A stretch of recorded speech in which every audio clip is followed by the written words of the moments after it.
of our government to enhance and expand the TVET sector reflects our determination to provide equitable access to all learners, transcending geographical boundaries.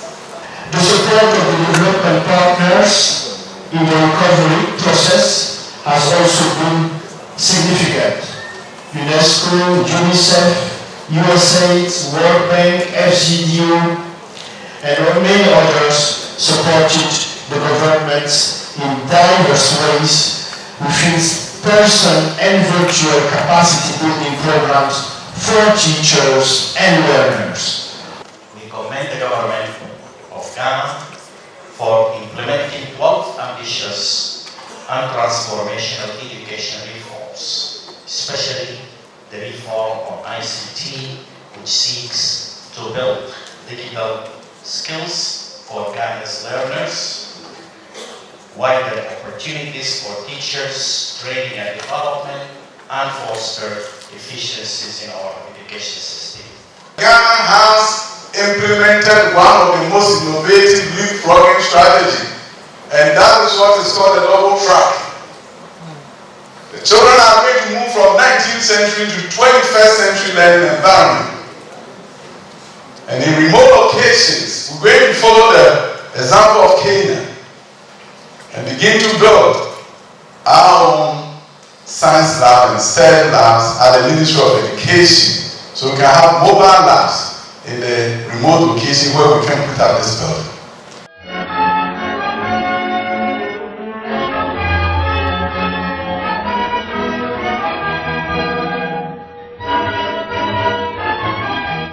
Ghana Education Service is working on extraordinary intervention to ensure we children benefit from digital learning. Good morning, class. Good morning, madam. How are you all doing? We are all doing great. Okay, so this morning we have literacy. And you know what? We are going to watch an interesting story on our LP platform titled The Two Minds. What comes to mind when you hear about a mind? What comes to mind? Great!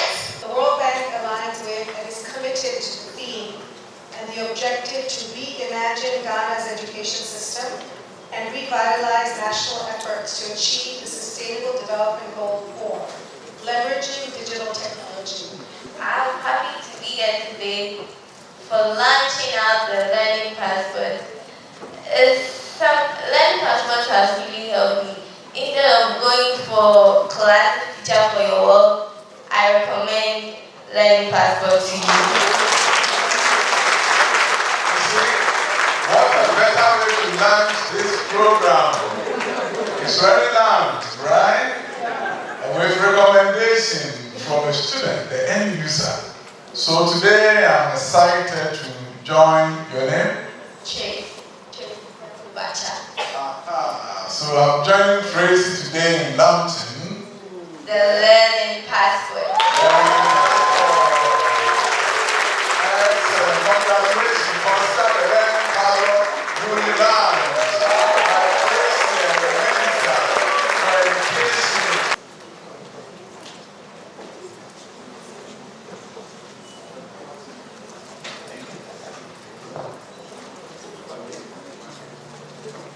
Okay, let's see what's inside. Yeah, all right. So, a citation in honor of Honorable Dr. Yao said in June, CENDLOS gratefully appreciates your exceptional contribution as keynote speaker at the second National Digital and Distance Learning Conference. Thank you very much.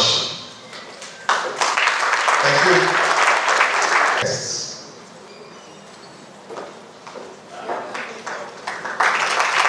And the fourth, representing the World Bank, Representative Dr. Latif. Thank you. Thank you very much. And thanks a lot, our host.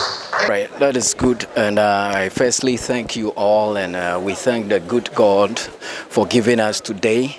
And also greatest thanks go to the Honorable Minister for Education for his leadership to make sure that we can see the transformational agenda, to see how we can forge forward, how we can move Ghana's education to the next level in terms of EdTech. That is why we called for this important second edition conference, which the maiden was last year, June, and we were able to tease out some important areas that we wanted to achieve.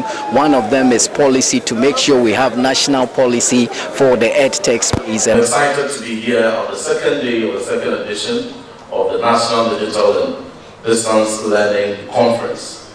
This is an exciting platform where all of us are rallied around the agenda for the President, the agenda of Dr. Osediku, the Minister for Education.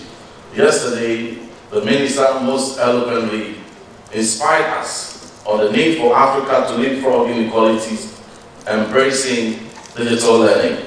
And he also took time to set an agenda for us in Ghana, for all of us to come on board and to keep supporting that agenda to ensure that we scale up our efforts at digital learning. I was most inspired, and his vision resonated very much with me, much as I know resonated very much with all of us. Online learning became a tool, to use the minister's words, to leapfrog a leapfrogging strategy to achieving SDG 4. Because for once, people who could not engage in education due to other responsibilities could now jump onto the bandwagon and leverage on online learning to also partake in learning. The Huawei project that currently UNESCO is implementing was part of this global education coalition, and we know that the Huawei project, which is a technology-enabled open system schools, is helping, I would say, the Ghana digital learning ecosystem to fine-tune the model of school Ghana wants to scale up in the country. So the project is on implementation with CENDLOS as the key. So there are trends and also implications to these trends. If we want to really move, the very first time that ChatGPT was announced and it became mainstream and people started talking about it. Academia, we started talking about it. You know, faculty were worried.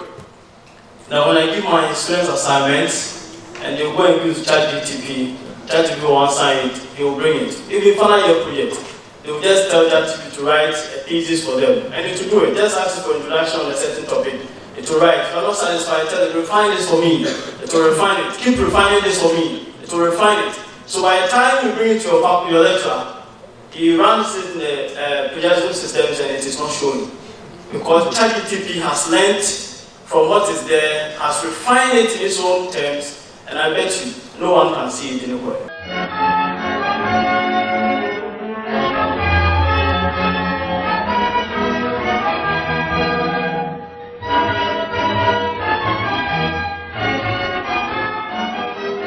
The pandemic has really helped in the advancement of technology and its adaptation. As schools were closed during the time of the pandemic, and students and children or learners could not have access to their teachers, everybody quickly ran to technology to ensure that learning did not stop. Several Ghanaian universities, such as University of Ghana, KNUST, UCC, UEW, UDS, etc., and their counterparts outside Ghana.